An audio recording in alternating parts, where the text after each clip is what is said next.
इधर रूस की दोहरी रणनीति के तहत यूक्रेनी फोर्स का घेराव और फ्रंटलाइन पर तैनाती के लिए रूस ने सबसे पहले कोरेनेविस्की में तैनाती की है और इस तैनाती की वजह है सुजान्स्की में यूक्रेनी फोर्स का कब्जा।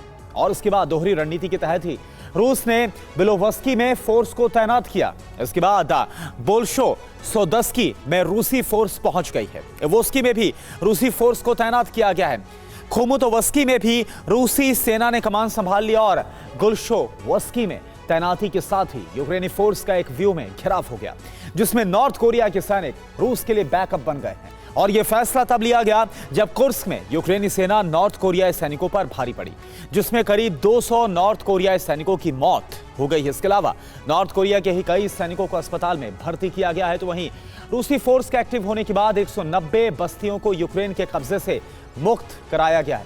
इस संघर्ष में यूक्रेन के कई सैनिकों की मौत हुई है और कई घायल हैं। इसके अलावा यूक्रेन की 20,000 आर्मर्ड इन्फेंट्री भी नष्ट कर दी गई है। घर बैठे अच्छा मुनाफा कमाना सब चाहते हैं। कैंडल मेकिंग बिजनेस से ये सपना पूरा करें। जानने के लिए फ्रीडम ऐप डाउनलोड करें। दावे के तहत यूक्रेन को कुर्स्क में 19,500 आर्टिलरीज का नुकसान हुआ है। तो वहीं 1,500 रॉकेट लॉन्चर भी नष्ट हो गए हैं। देखिए आप।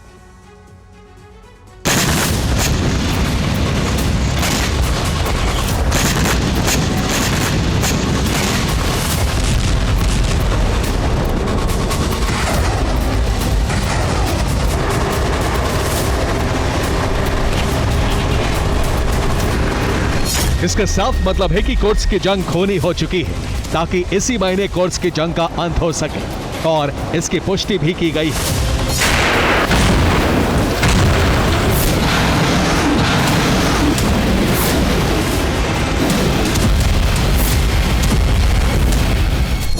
रूस के जनरल स्टाफ प्रमुख वालेरी गेरासिमोव के मुताबिक 2024 में रूसी सेना सभी निर्धारित काम पूरे कर लेगी। हम कुर्स्क में मौजूद यूक्रेनी सेना को इसी महीने खदेड़ देंगे। अब रूसी सेना जंग में अपनी प्राथमिकताएं तय कर चुकी है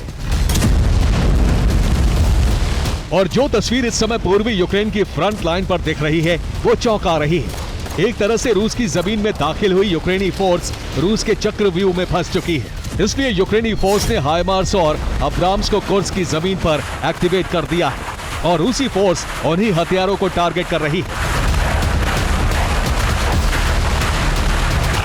ये वीडियो काखोकवा में नीपर बैटल ग्रुप ने जारी किया है, जिसमें D-30 हॉवित्जर ऑपरेटिंग ग्रुप ने यूक्रेनी सैनिकों की एक पूरी प्लाटून को नष्ट कर दिया।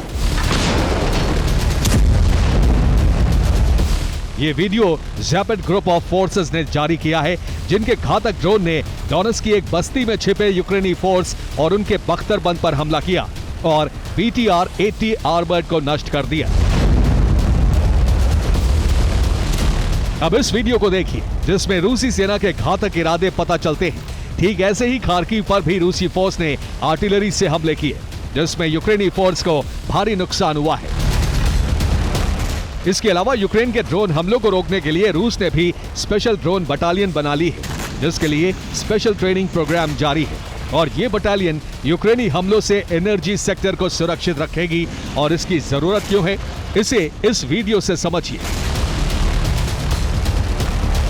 ये वीडियो Mi-8 के प्रदर्शन का है, जिसमें दावा किया गया है कि हेलीकॉप्टर ने रूस के शाहिद-1 ड्रोन को गिरा दिया।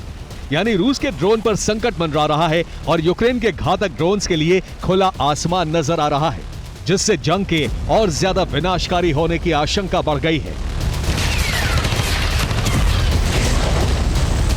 Bureau report, TV9, Bharatvarsh.